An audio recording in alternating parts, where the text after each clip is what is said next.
Welcome to I Write Out Loud.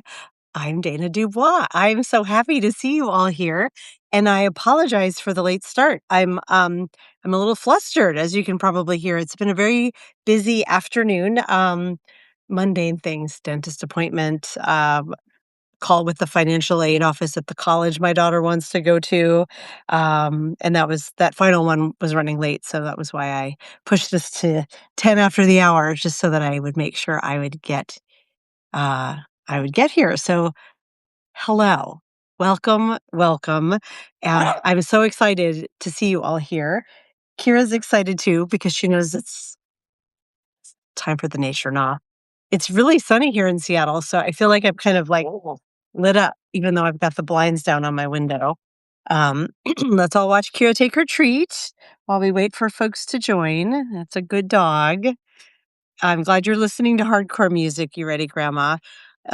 This is kind of a hardcore essay. I'm really excited to talk about this one. It's been a long time coming. Like, I've been working on this one up here for a very long time. So let me come and join the chat over here. And once I do, I'll put the link in and we can get started. Okay, coming over here and we'll hit mute. Let me grab the link. Oh, that's not the one. Okay. I'm here as your newest fan. Yay, Commander Cool. I'm your fan too. That's the first message I saw when I joined on my desktop. And that made me very happy to see. I am your biggest fan too. Well, let's let's jump in and get started, especially since I am beginning late. This is an essay many months in the making and many iterations in the making. And I ended up dividing it into two essays. The second essay is not done yet. I am planning to write an entire essay about commit bombing, which we're going to get to. But this essay is called You're Not Anxiously Attached, He's Avoidant. And boy, oh boy, this one started from some of my personal experience, but it's really come out of this just explosion of content I have seen, um, a lot in reels and others just in like hot takes in threads about dating, in the Burned Haystack Dating Method Facebook group as people are talking about dating. I am hearing so much about avoidant attachment and anxious attachment. And it's not always the case, but it is typically the case that it's dealing with your avoidant man and managing your anxious attachment disorder. Um, it is split on gender lines. And to be clear, because I'm speaking about my lived experience, this is speaking to heterosexual monogamous dating. This is for women who are looking for long-term committed monogamous relationships. If I'm sure the dynamic is different in queer relationships, and that would be a different conversation that I probably would not lead because that wouldn't make sense. And it's interesting. One of my friends who was an early reader on this essay came back with a ton of feedback because she is bisexual and non-monogamous. And she was like, she had a ton of feedback about it. And I was like, this is super interesting feedback. This would be a super interesting conversation. But this isn't I am the narrator of this essay. And there are many women like me who are struggling to find our way in the hellscape that is the dating ecosystem of 2026, which is done by and large online. And phew, it's a wild world out there, right? So I wanted to just put those caveats in before we really jump in, that I recognize that this is a narrow focus, but it is my focus. And I wrote the story, so I get to pick the focus. That's the fun of being a memoirist, right? So I've got several talking points I want to get through, and I also really want to hear all of your perspective as we go. So I'm thinking that I'm guessing that many of you will have thoughts. thoughts and feelings on this topic that you may want to share. Thanks to everybody who's putting hearts in the chat. If you keep that going, I think more people will find the chat. That is the way this tends to work on Substack. The more hearts that go in, the more people who it shows to, I guess, because the more people tend to join. So the essay, I will put it in again since I've seen some new folks join, and welcome everybody. Hi, Shayla. I see you in Lisbon, trekking around taking photos with your boyfriend. Like that's fair. That's your life. How lucky. Like that's an amazing life. So let's get started talking about this essay. You're not anxiously attached. He's avoidant. Alternate title. You're not anxiously attached. He's just an asshole. That was Lawrence's point of view. And he's avoidant is kinder. He's an asshole is a bit aggressive. It's frequently true, though. That is frequently the case. And the subhead is, what happens when men create instability and women start self-diagnosing? And that is a cornerstone of this essay that we will come back to again and again. So, you ready for this, Kira? Let's check in. Are you ready, Kira? You ready to talk about this? Kira says, I just like it when you have men come over, Mama. She does. Any guy I bring to the house, she's like, I love you. Please stay forever. She's a terrible judge of character, my dog, when it comes to men, aren't you? She says.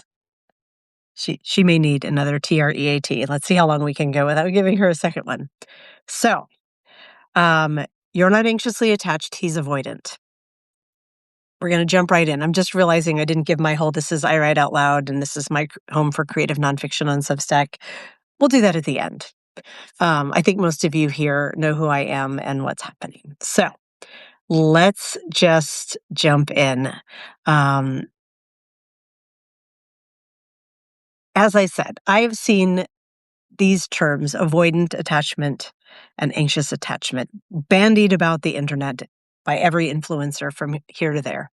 And they are real psychological terms. And I am not a psychologist. So I am not speaking to how a therapist would talk to you about these terms. What I think is happening is that the therapy terms are being co-opted by internet influencers, as happens. And they're getting, it sounds like, some of the definitions down.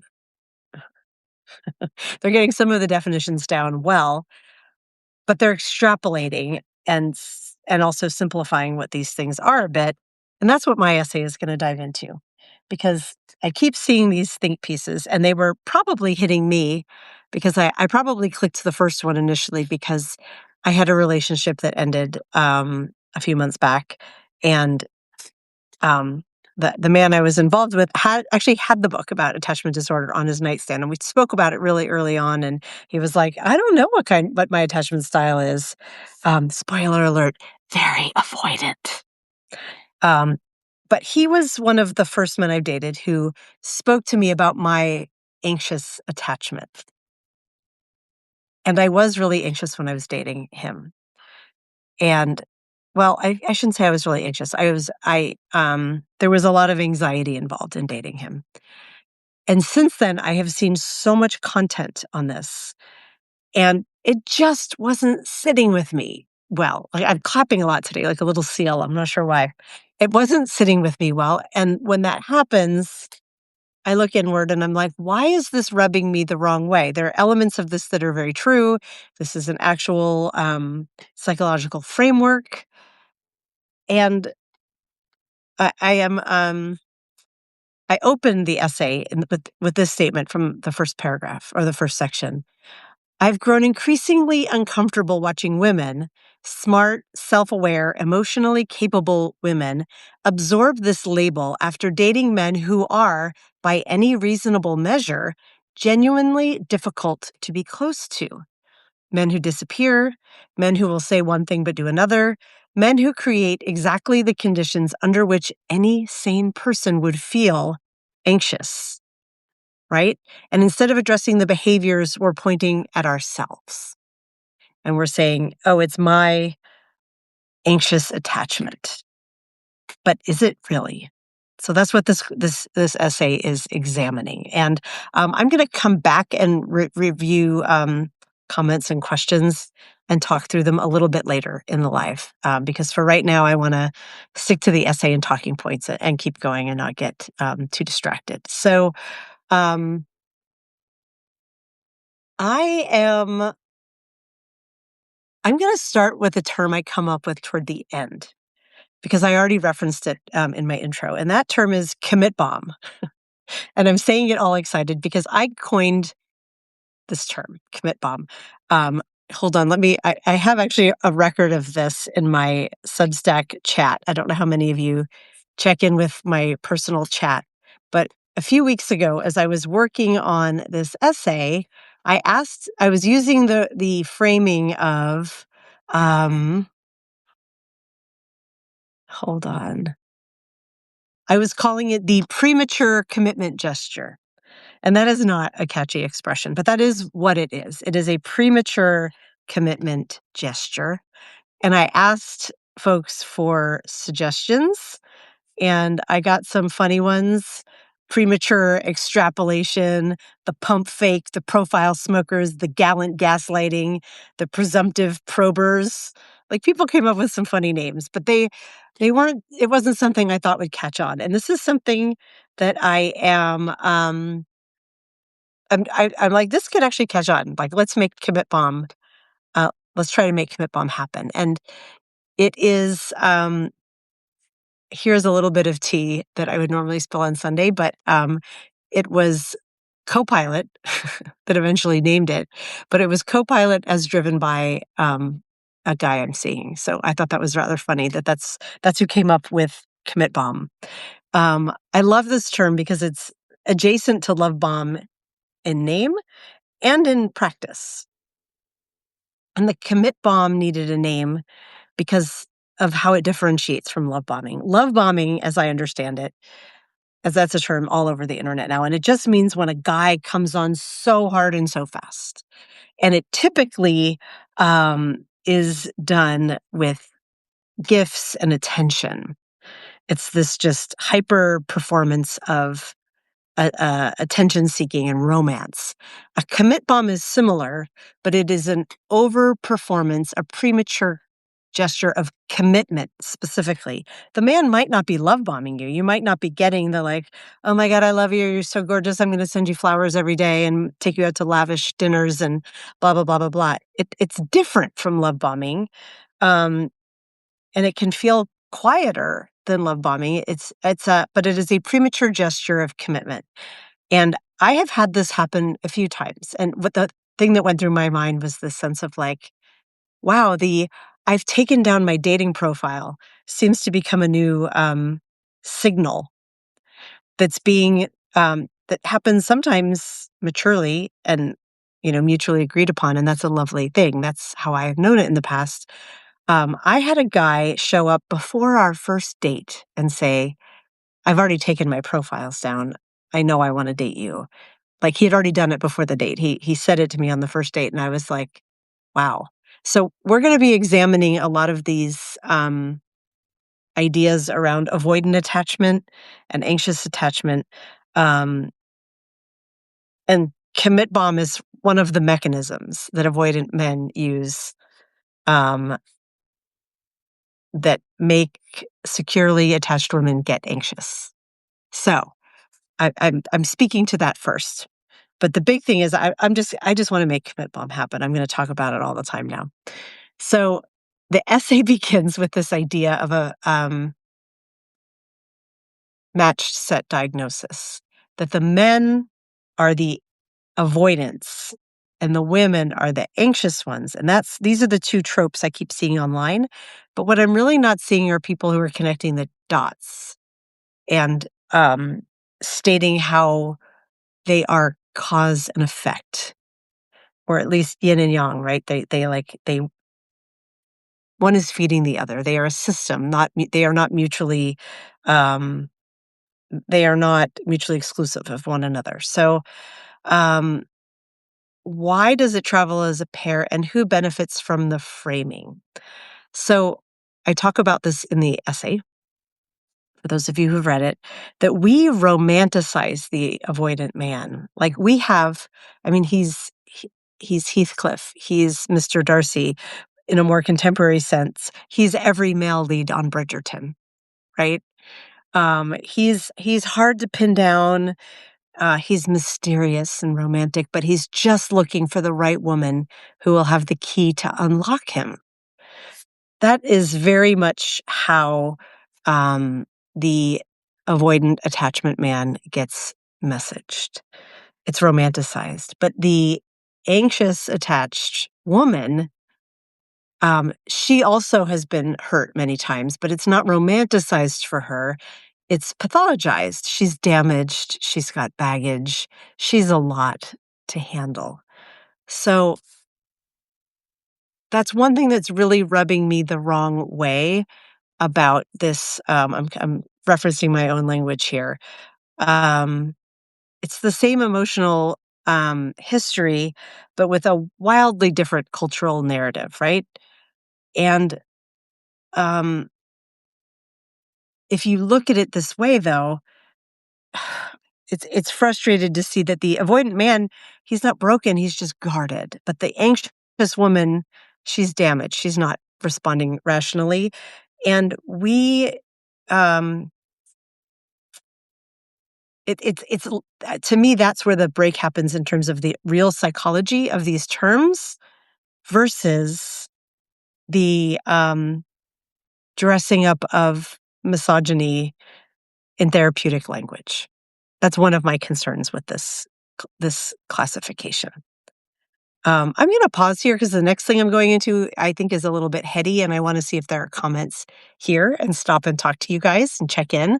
Um, Let me see. I'm scrolling up here. Linda says, "I enjoy your work, Dana." Thank you, Linda. That music to my ears. I can't tell you how good that feels to hear that. Um, you ready, Grandma? Says humans are programmed to never be happy. We're constantly chasing the next person, thing, goal. So even if you land a great partner, you won't be completely satisfied, just onto the next thing pulling you. That's some bleak language. And I hope that's not true for all humans. That doesn't really resonate with me. Um, I really enjoy being in partnership. So I do think though that a lot of folks are of this mindset. I do think that you're speaking to something that is real. Um, some people just want all of the fun with none of the responsibility. Shayla, we're going to get to that. Like there's almost an exact line to that. And it's not just that they want all the fun. What I have in this essay is they want all the trappings of a relationship. And this is why they commit bomb. We're going to get to that. Actually, no, I'm going to say it now. And I'll say it again a little bit later. They want access to you exclusively. And a lot of times with that, they want access to your body. They want access to you sexually. They frequently want it without condoms. So exclusivity comes in there. They want access to your mind and to your emotional intelligence. These are all parts of a person that you get access to when you're in a relationship. And in commit bombing, they want access to those things immediately until the woman puts any weight on the relationship and puts any demands on it. And that's what they don't want, the accountability. So not all of the fun with none of the responsibility. Yes, and I would say one click up, all of the emotional access, sexual access, intellectual access, but none of the gravitas and hard work of a relationship would be my translation, but we're speaking the same language. Let's see here. It's a stoic, forced sense of inevitability. Oh, you're ready, Grandma. I'm rooting for you. Let's see here. commit bomb. That's so fetch. Thank you. We all talk commit bombs on Wednesday. It's Wednesday. So we wear, well, I don't wear my pink. My hair is kind of pink. Someone today called my hair orange, and I know that the bleachy parts don't get very bleachy because I have so much red in my hair. But I was like, my hair is not orange. Anyways, yes, it's Wednesday, so we wear pink and we talk commit bombs. Thank you for picking up what I'm putting down for Mean Girls.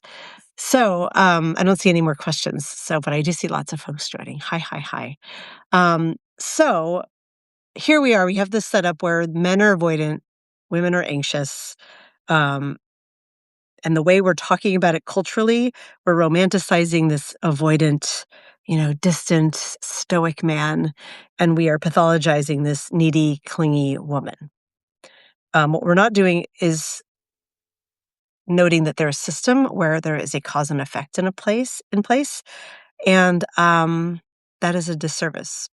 Now, at this point, I'm going to pivot and do a little bit of a Spanish lesson. And I see Elizabeth Raven is here on the call, so that's embarrassing that I'm going to try a little Spanish lesson with a native Spanish speaker on the call.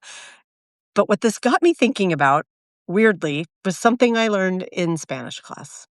And I am regrettably nowhere near fluent. But one thing that fascinates me about Spanish as a language is in English, we have one form of to be. He is, we are, that's it. That's the passive state. In Spanish, there are two verbs for to be. There's ser and there is estar. And they both translate to the English to be, but they don't mean the same thing. And I'm going to make the basic distinction here. Elizabeth, forgive me and jump in if you have further input as a native Spanish speaker. But my understanding is estar is describing a temporary state. Like, I don't know, estoy hambre, I'm hungry. Oh no, you would say tengo hambre. That's not a good example. But things like I'm irritable or I'm happy, temporary states that pass through you. The verb ser is describing permanent identity. I am short or I am a woman. These are things that are immovable. So that having two forms of the passive verb, to me, speaks to how a Spanish speaker perceives the world in a different way than we do. They see the difference in between what is fixed in us versus what is just passing through. And I think that's beautiful. And I think that this is really relevant to the conversation of attachment and the ways in which we attach. So stick with me because this is me doing my dot connecting, my pattern observation. I have noticed that when we speak about dating, once we create a label, an identity for something like an attachment. Oh, good. Elizabeth says I'm doing fine. Phew! All those years of Spanish class. So when we create a label, when we create, a psychological framework like attachments, we own that thing. It becomes ser. It becomes part of our identity. And when we talk about it as an emotional state, it's estar. It's temporary and passing through. And if you say, I feel anxious, that's estar. I may mispronounce this. Estoy ansioso. That means I'm anxious. I'm a little anxious today. There's a lot going on in my world. It will pass, right? But if I say I have an anxious attachment disorder, or I am someone who has anxious attachment, it is part of my identity now, right? It means it's a permanent condition that I would take into every relationship with me and a flaw in my architecture that I may need to work through. Do you hear the difference between I feel anxious and I have anxious attachment? And I think in our culture right now in general, especially people who are younger than I am, generationally, so millennials and Gen Z, there is a tendency to over ser versus a star when just in in modifying oneself. I have noticed this with people I work with who would say like, "Oh, that's totally triggering my anxiety," even like, "Oh, it's my anxiety. Now it's part of me." And some people have anxiety disorder or anxious attachment. They are real conditions, and I am not a psychologist. But I do know that they are very real and things that people go through treatment for, and learn to manage. But if we over-index on this, especially when we are looking at it with dating, it is a disservice. And I have some examples here in this story that if I am dating a man and um, I sense a change in his behavior for the negative, that triggers anxiety. We'll say it in a neutral way, that triggers anxiety. And if I look at it and I say, "Oh, ser, it's part of me. That's my anxious attachment." I'm doing what women tend to do, which is try to fix it, right? Try to look inward. Like, what am I doing wrong that this thing that I really want, this relationship I'm in, is making me unhappy? It's faltering. That's my anxious attachment disorder. It becomes pathologized, and it's something that's on me to fix. But if I say, I feel anxious because of this, now it's signal. I'm not looking inward. I'm not saying it's my fault that I'm anxious and I need to fix it. I'm saying I, in my body, can feel the anxiety that is not my typical state of mind. What's happening here that's triggering that in me? And is it something I need to address with this person I'm dating? Is this something that is a pattern I'm noticing that may indicate this is not a healthy person for me to date? It becomes useful information. Um, but that's not mostly what I'm seeing online in all of these think piece articles, which is why I wrote mine. What I'm seeing is, how do I manage my anxious attachment? And I've seen some really funny videos. I'm a really big fan of Chef Tova. She goes by Chef Tova on Instagram Reels and, TikTok and Facebook. On Substack, she's Tova Disrupting Nicely. And she did a reel not that long ago that was like, she was like, all my friends think they have anxious attachment. And it was like, babe, like he hasn't, that guy who doesn't call you for 3 days and then like hits you up at 2 in the morning, like that's not anxious attachment. You're just dating an asshole. And Lawrence effectively said the same thing to me last summer when I was dealing with a similar situation. Because the essay that I'm going to share later this week, that's the partner essay to this, gets into this conversation with Lawrence where I came to him and I was like, do I have anxious attachment? Like I'm finding myself getting in this same pattern in dating where um, I'm really anxious by when things feel unstable and I don't know how to manage it well. And his advice to me was, "You're not anxious. You're just dating an asshole." And um, he said to me like, "You have really secure attachment. You love stability." And it's true. I stayed in a relationship for over 6 years, the last long relationship that I was in, even knowing it probably wasn't my forever home relationship because the stability of it was, well, it was so stabilizing. I crave that. So I wrote this essay in response to a cultural phenomenon that I think is based in psychology. It's rooted there, but it is becoming um, memeable and, you know, real length quality, digestible in 30-second segments in ways that's doing women harm. So um, my advice in this is use a star where you can. The I form of a star is estoy. So think of it as I am anxious. I am happy.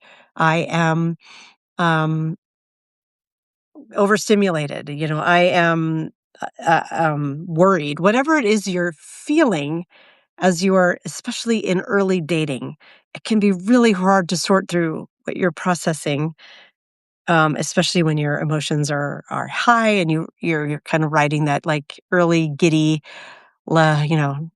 not love in a deep connective sense, but that like love, sparkly heart, limerence sense, it can be hard to get to your emotions. And also it can be easy to have your anxiety triggered. And you should be mindful of that. That sometimes I know for me, my anxiety gets triggered by things that are real and they are signal, but they are not catastrophic. But I'm such a pattern recognizer and I've had so many negative experiences in dating, frankly, that it just automatically goes to that. So it's good to be mindful. And it is also very good to say, it's not who I am. If it's not who you really are, if you have anxious attachment, talk to your therapist, do some work. That's great. But not all of us have anxious attachment disorders. So um, I then get into a case study because I always do. I always have to, be a bit of a storyteller. And I speak to, this is kind of my lead into the idea of commit bombing, which for those of you who just joined is a term that I coined in this essay that refers to, hold on, let me find the initial name for it, because the initial name for it was very exact. It just wasn't catchy. It was premature commitment gesture. This is something new I'm noting. And I'm really eager to get into the question and answer discussion parts of this because I want to hear if you all are noticing this as well. My hypothesis is this is a phenomenon of Gen X dating because men have to be pretty fucking smart and experienced to know how to pull this off successfully. Love bombing, you can be a total amateur. You just are like, I'm sending all the flowers, I'm buying you chocolates and taking you out to dinner, and I'm calling you 20 times a day and telling you how beautiful you are. That's love bombing. A commitment bomb is adjacent but different, and it is a premature gesture of commitment. It's when a man immediately proclaims, I'm taking down my dating profile, or he shows up and he's like, here's my STI test, I'm clean on the second date, which has happened to me. I'm speaking from personal experience here, that it is when a man falsely comes in and proclaims exclusivity and a relationship when it is not there yet. And um, in the course of this essay, I take on that I am very susceptible to this, and I think a lot of women who want monogamous relationships, who have a secure attachment style, are vulnerable to this. So I bring this to life a bit with an example. Excuse me, my cold is still not 100% gone.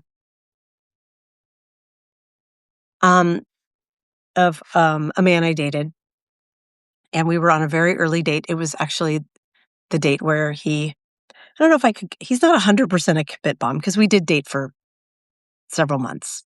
But I think it was our first real date after like the coffee date where we met.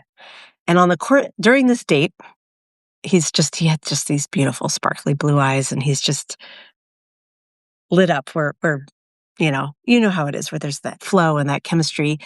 And I get this text from my daughter, a panicked text from her. And she is confessing that she has done something, and it was pretty egregious. Everything is fine. But at the time, she was very worried. And he saw my expression changed. And I just instinctively turned my phone and showed him the message. And in my mind, I was like, oh my God, what are you doing? Like, is this guy going to judge me? And he looks up at me, his eyes aglow, and just says, oh my God, she trusts you so much. And I just melted. Like, that's not a reaction I'm accustomed to. Like, I love my family, they're wonderful. But I never told my family about this because it would have become a thing, and there would have been a lot, judgment associated with it, and her as a daughter, me as a mother, etc. And this guy, who I barely really knew yet, but my gut was that I really liked him, saw me and saw exactly what I wanted to be seen for. Not as a perfect mom with a perfect child, because nobody's perfect, but as a mom who'd built trust with her child enough that she came to me with her truth. And that's what mattered to him. There was no like, oh my God, your kid did what? And when he was present, in this article, he was incandescent. Like, he just glowed. And so how could I not fall for that? How could I not be drawn into that? But the problem was he wasn't always present. He was frequently not present, and when he wasn't, he was erratic at best.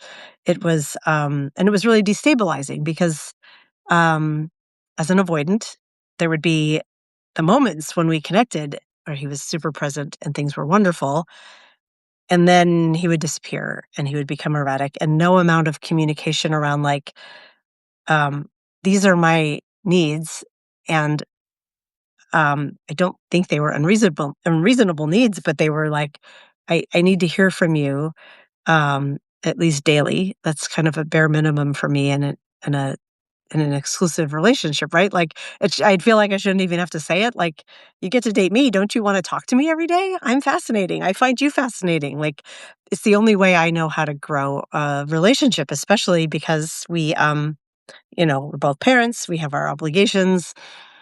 So it was, um, it was this cycle of getting like just enough, but not quite enough. And it truly threw me for this anxious loop and made me question my attachment style until I was like, well, no, this is anxiety inducing. There was a commit bomb. He came in right at the start and was like, I want to be with you exclusively. And I agreed. But then there was the rug got pulled out from under me, right? Of like, okay, well, being in a committed relationship to me means this. And he wasn't able to meet that. And so ultimately, we broke up. And but toward the end, as we were having these conversations, this is what an avoidant man does: non sequiturs and um, kind of dancing around it. And so as we were sort of clarifying what was and wasn't. He said, "I don't even know your middle name," like a complete non sequitur. And it was. It seemed like a tangent, but it was making the point of we don't know each other well enough yet. And this was many months in after the commit bomb. Um, if I don't even know your middle name, how can you expect me to show up and be doing all of these things for you? Which, first of all, that doesn't make sense. And second of all, we hadn't told each other our middle names. He had just forgotten. And so it's it's a little slice of life anecdote, but it's illustrating that that might not have seemed like a big deal. And it triggering so much anxiety for me might have been like, you're overreacting, but it's representative of when you think you have footing and then the footing destabilizes and you get anxious. That doesn't mean you have an anxious attachment. It might mean you have a secure attachment and you are anxious because what you were told the relationship was, it's not living up to it. So, I then get into, um, e especially by my age, um, pattern recognition happens, right? And so, we have so many data points and we've seen this commit bomb phenomenon enough that, our nervous system rings an alarm, and it's not a malfunction, it's just memory, and it's informational. So it's coming back to that initial premise of Sarah and a star. If you take it as permanent state, you look inward to fix something that you honestly can't fix in isolation. You cannot. Um, if you have, um, an avoidant man as a partner and he is willing to do the work, yeah. It's not, I don't believe that, attachment style, even when it's, you have, the upbringing, the psychological profile of someone truly with that attachment style, it's hard to work through, but it can be worked through. It's just tough. And what I see out in the zeitgeist is it's only the alleged anxious attachment women who are doing the work, who are going to therapy, who are watching the reels, who are trying to get better. But it it's not something that can be fixed from that side of it when it's two people in a system, because the person who's triggering it isn't changing their behavior. And if they're not changing their behavior, that's going to be a pretty unsatisfying relationship. So I know why this happens to me. That why, like, I'm not a passive victim in all of this. This idea of commit bombing and being the anxious but not anxious attached other side of this. I I am someone who, when a man shows up and very early on says, "I choose you. I want to be in relationship with you." Um, it makes sense to me, and here's why. Uh, First of all, because it has happened in my past. I'm the man who I went on to marry and have kids with. Like, I remember driving to our first date and calling one of my friends and being like, "I'm off to go meet my future husband." And I was being tongue in cheek, but there was some sincerity to it. Like, um, I knew from our conversations that this was going to be probably a really strong connection. And I, it's happened, other times too, where I've met someone and been like, "This is it." In fact, um, I think there's a special magic to that and a special sort of discernment to that. And I don't want to discredit it. I believe that it is real. Um, there's also some arrogance to it. I like to joke of like, um, online dating is miserable. I hate it. Any sane person, I think, just likes it. It's a drag. It's repetitive. It's frequently not fruitful. And so when I do meet someone, I'm realizing it's getting a little dark out here. Hang on, I'll turn the light on. When I do meet someone and it is pretty easy for me to tell pretty quickly of like, this person has potential. And if that person looks back and sees me the same way, like, I'm arrogant. I think I'm awesome. I know my worth.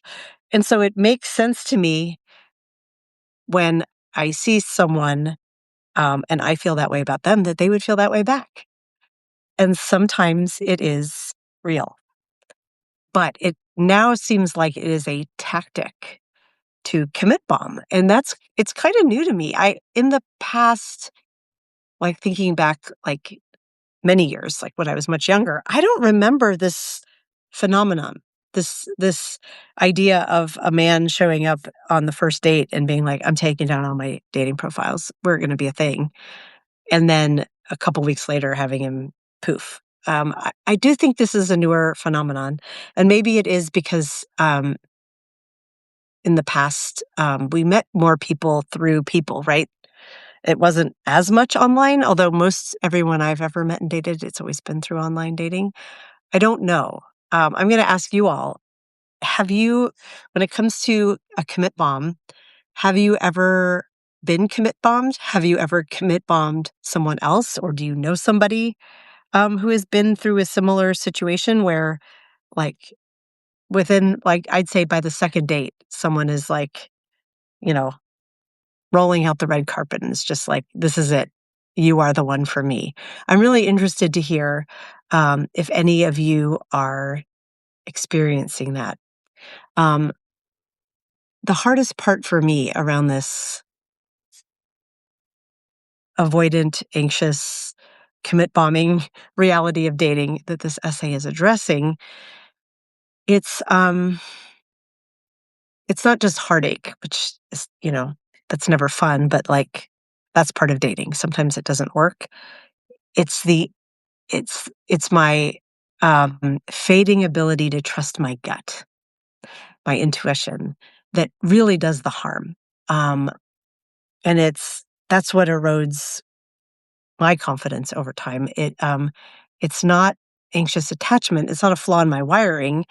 It's recognizing that, oh, I really thought I judged this correctly and I didn't. It makes me doubt myself. That's the harder part um, in this whole phenomenon. So I'm going to come back into the chat and see if there are comments, questions. I really want to hear about your dating misadventures um, along these lines. I want to hear about what you know about attachment style. If you um, believe that you have an anxious or an avoidant attachment style, and how that impacts your ability to date. I'm just really interested to hear how this story is resonating with all of you. Let me find the correct window.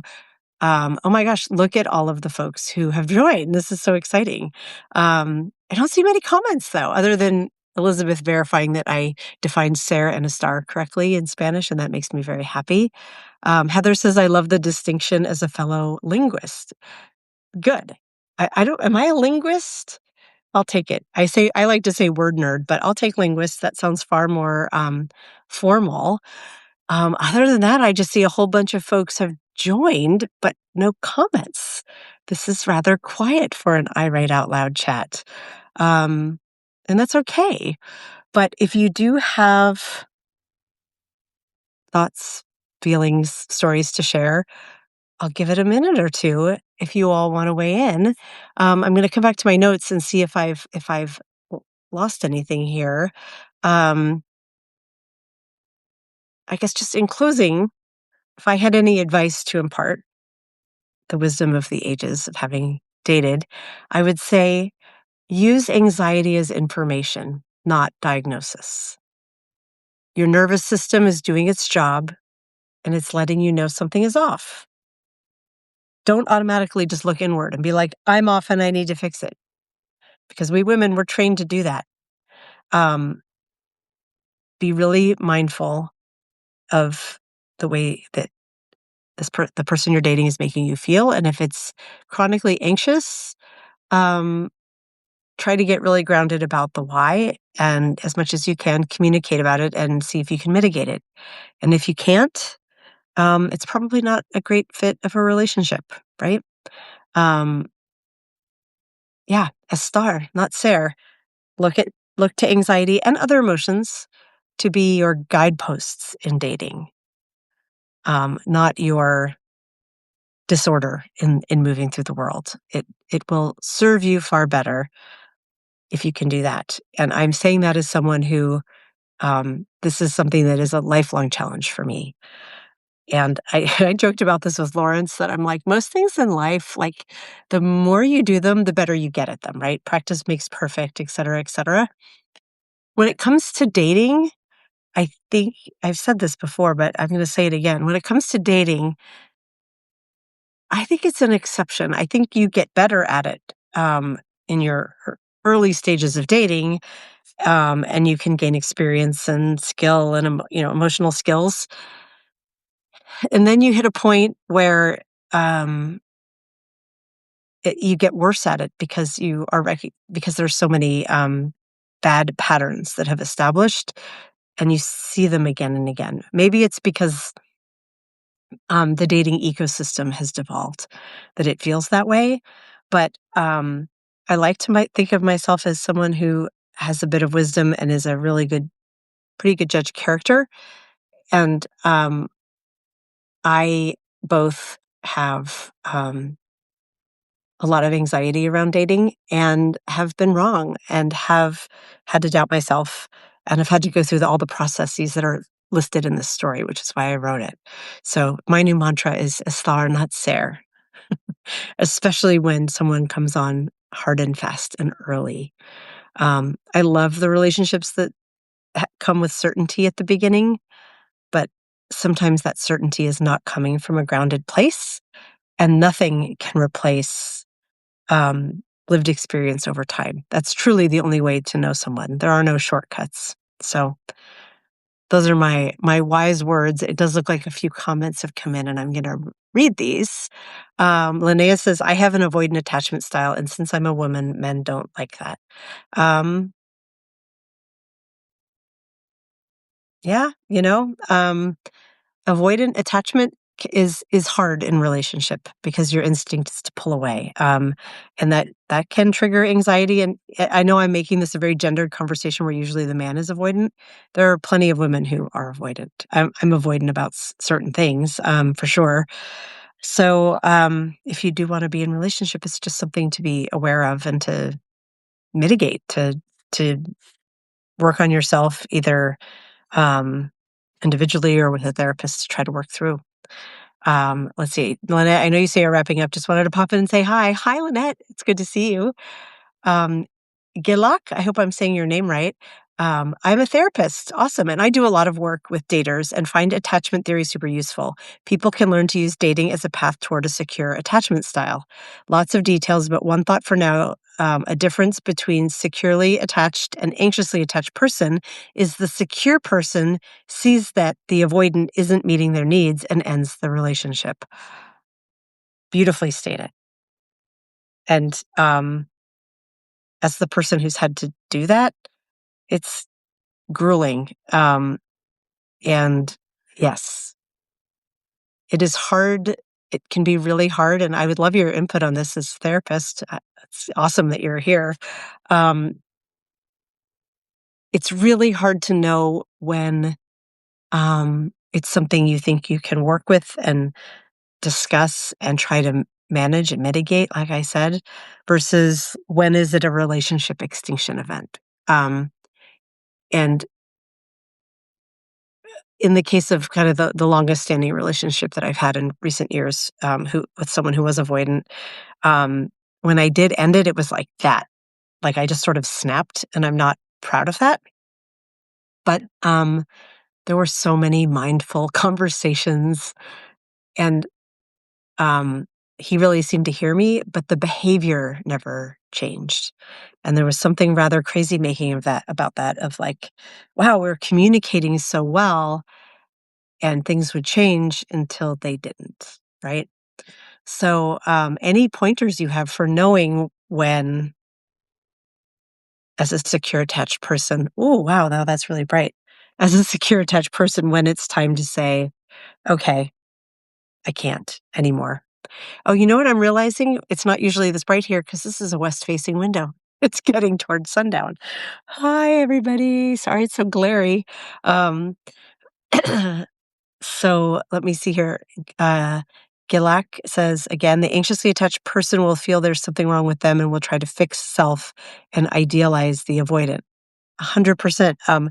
I don't know if you read the story. I think you joined a little bit later, but I'm going to put it here in the chat.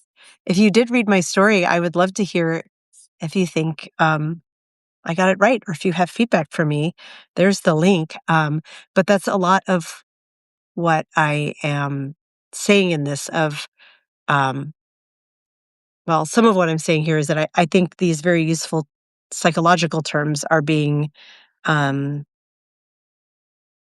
kind of diluted online with these very hot take sort of Instagram reels content creators. And women are taking on the label of I am anxiously attached. It's me. I have to fix this instead of using anxiety as the signal to say, what's going on here? And is this something that's healthy for me?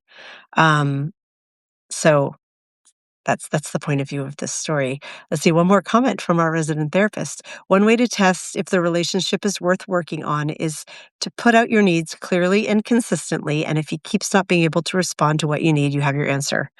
Thank you. That's exactly what happened in my case, couple cases of like, okay, um, what do you think of the term commit bomb? Is that a separate phenomenon apart from love bombing, which is just someone who lavishes you with attention, gifts, affection right at the beginning and then disappears? A commit bomb is when a guy shows up and performs commitment super fast to gain access to your body, your emotional intelligence, your mind, but without being willing to do any of the work. And so it tends to explode in your face. And it's very hard to sort out if it's just someone who's very sure about you and monogamy focused who wants to get off the apps and give it a try versus someone who is performing relationship. I think commit bombing is the thing because it's happened to me now a few times and I've seen so many other, they're all women, so many women, just not even people I know, just online talking about situations that fit this description of like, he came at me and the line I keep hearing is just he said, I'm taking down the apps, taking down the apps. It's either that or showing up with their STI tests. And that one's a little scarier because usually before, making that sort of move sexually to saying like, yeah, we don't need to use condoms, there needs to be trust established there. And I think that's impossible to have happen that quickly, right? or at least it's very challenging. It's taking a very big leap of faith. So instead of just putting your heart on the line, you're also putting your sexual wellness on the line, and that's tough. Not to say I haven't done it before, but it's tough. Um, Let me see here. One stumbling block is the anxiously avoidant person will worry about their needs, will push the other way, and so they hesitate to ask for what they need. Yes, women are not socialized to ask for what we need in relationship. We are told we are too needy, that we are too much. And I think that framing does us a lot of harm, almost as much harm as the sun is doing to my glasses right now. I can't really see my screen very well. Lynette says, I also wonder how much our culture has changed with finding a match and then instant relationship. Um, that's a good question. I don't know. I can only speak to my lived experience. And yeah, if you have theories around that, I'd love to hear it.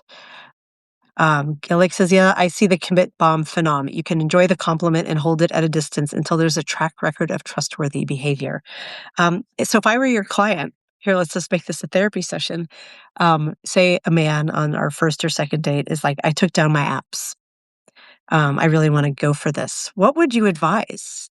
Like if in this case, as I was in the instances I'm thinking of, like, oh yeah, I hate dating.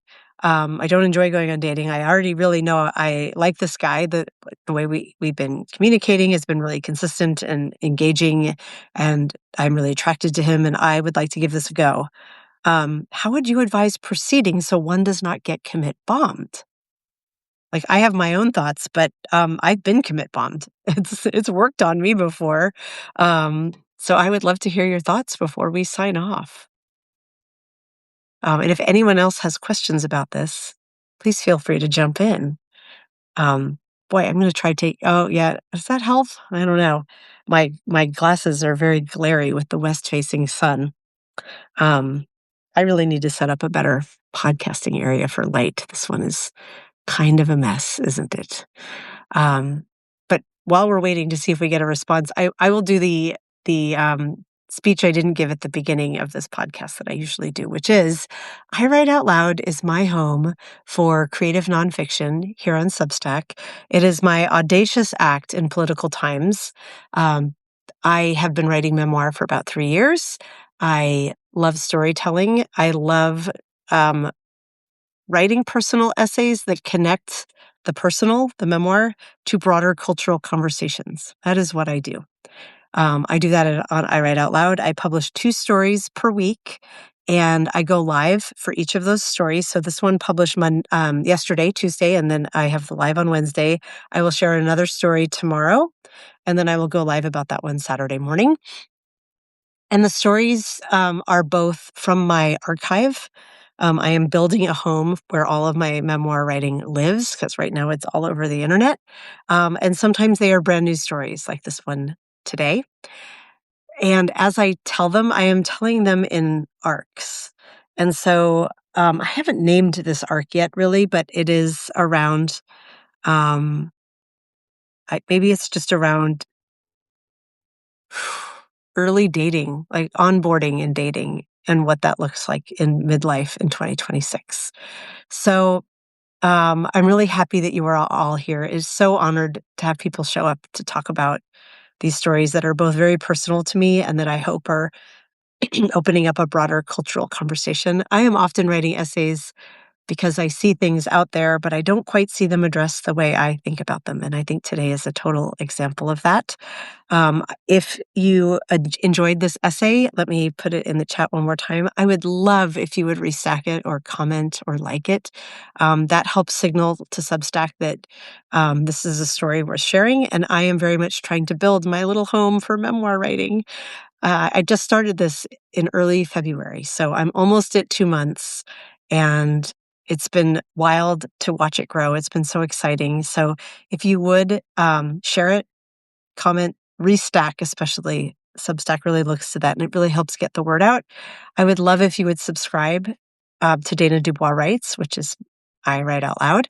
And if you are able, paid subscribers, I have a Sunday salon where I go deeper into the theme of the essay that week, and I share some behind-the-scenes tea. I have some good tea from this essay that I will share in my Sunday salon, which happens at 1 p.m. every Sunday. That's Eastern time, 10 a.m. my time here on the West Coast. That's my I Write Out Loud. If you don't ask, you never receive pitch. But mostly I just want to say thank you all. It's so wonderful to have you all here. Oh, and I see a bunch of comments have come in, so I'm going to stop talking about myself and read these, and then we'll sign off. Gillick says, possible response. Wow, you seem to act fast on your feelings. I move more slowly, but I love the chance to get to know you better. Oh, that's so measured, and that's so not who I am. I jump in pretty quickly too. But I think that that's really good advice. To say, I'm here, I'm into it, and also, let's move a little bit more slowly. Lynette says, this is very interesting from an outside perspective. If you say to the gentleman that you are wanting to work on getting to know the other person better, but then I think that would be a no to someone who wants to commit bomb, but that would be okay. That's really interesting. I'm thinking of the most recent one I experienced. And if I had said, wow, I'm honored that you're doing that. I definitely want to get to know you and date you. I would like to move a little more slowly. I wonder if he would have disappeared right away. I think that he probably would have, actually, and I probably would have been sad, but it also would have been the right call. So that is a really interesting observation. Thank you. And Gillick is confirming, yes, if he's only willing to proceed at his pace and disregard yours, it's not a match. I want to just pull quote everything that you were writing here. I'm gonna come follow you because I want to keep up with the work you're doing. Your feedback here has been so helpful and useful to the conversation. There, I just subscribed to you, Gillick, and I really hope I'm pronouncing your name correctly. I love cues and names. It's a really cool name. Let's see here. Gillick, I like your ideas on noticing the eagerness and see the response. Yes, it lets you move through inappropriate people faster. You are so right. And I think part of the problem, especially in midlife Gen X dating, is that it's not like I've got boatloads of people to work through. I am not a guppy. There are many fish in the sea if one is a guppy. I am an odd duck. And so when I find another odd duck, it is pretty infrequent. And so I think I am willing to, first of all, I am eager to move forward, especially because at least where I live out here in Seattle, most available liberal men in my age group who are interesting to me are not monogamous. They're either polyamorous and looking for other partners, or they are just practicing ethical non-monogamy, and that is a hard no for me. And so it's also the contrast of the commit bomber who's doing the other thing instead of being like, well, I don't know, I want to kind of have you on the bench with all the other ladies I have lined up on the bench because there's way more of you than there are me. To have a guy be like, actually, I'm just really into you and I just want to date you exclusively, like, that is my kryptonite. Commit bombing is my kryptonite. I'll just say it right here. So, yeah. Can we make commit bomb happen? I think we can make commit bomb happen. I'm going to talk about it a lot. I am hopefully going to get this follow-up essay completed where I'm going to bring up more examples of how it's happened, and I'm going to compare and contrast it more to love bombing and why I think it needs to be part of the cultural conversation. I also think I'm going to frame it as a Gen X thing because, and maybe an elder millennial thing or possibly a boomer thing as well. I suspect that commit bomb specifically happens later in life because there's a lot of nuance to how it's done. To have it land successfully, it has to seem in earnest, and I think it's men who have been in long-term relationships before and therefore know how to perform them. That's my theory. I should really write that down. I'll go grab it from the transcript and save it because that should go in the next essay. I'm hoping to have that one out Actually, I'm not sure when, at the pace of Dana. I wish I were a really fast memoir writer, but I am the slowest, most methodical memoir writer you have ever met, even with AI helping me, organize my thoughts, which it's very useful for that. Um, I'm still very slow. So, on that happy note, I am going to end this live. If you would like to see more on this topic tomorrow, I also am the co-host of the Daily Whatever Show. I think a lot of you know that. It airs every weekday at 10 a.m. And on Thursdays, the theme is Fine Feminist Hour. And so I host it myself and I bring guests on. And my guest is fellow memoirist and writer Ariel Meadows Stallings. She is amazing. And we are going to be talking about Gen X midlife dating. She just published an essay. She's on Beehive. She's barely on Substack. She just published an essay. And I also just published this essay. And we hadn't read them until hers just went live today. We just exchanged essays and they are complete opposite takes on this. I think you all heard mine, and hers is it's called Voluminous Love. And it's basically love is everywhere and heartache is just part of love and always be open to all the forms of love, where I'm like, "Ah, men are behaving badly." So it should be a super interesting conversation. That will happen at 10 a.m. Eastern tomorrow on the Daily Whatever Show. I would love to have you guys join me there. It is always a good time. Lynette says, I like your pace because I think the way you can work through your thoughts and it's meaningful, the value you bring. Thank you. I like to hope so.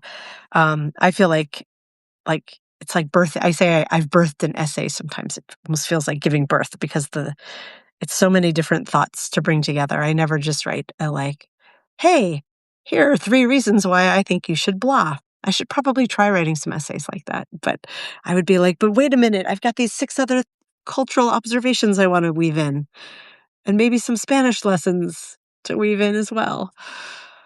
Oh my gosh, I could talk to you guys all night, but you know what? I have a date tonight and I need to go get ready. Woohoo! So, um, is there a way to message me directly? Of course, you can always DM me. Just click on my name through Substack and you can send me a direct message, no problem. Um, thank you all for being here. It means so much to have you all joining in this conversation. And I will have a new essay out tomorrow. It is from my archive, but it's kind of the genesis essay of this one. It's from a couple years ago. It's one of my favorite essays of all time. I'm very excited to share it, and it is called Dating the Test and Apologize Type. So that will go live tomorrow morning. I will be on the Daily Whatever. That goes live about 5 a.m. Pacific, 8 a.m. Eastern. And then at 10 a.m. I will be on the Daily Whatever Show. So I look forward to seeing you all on Substack tomorrow.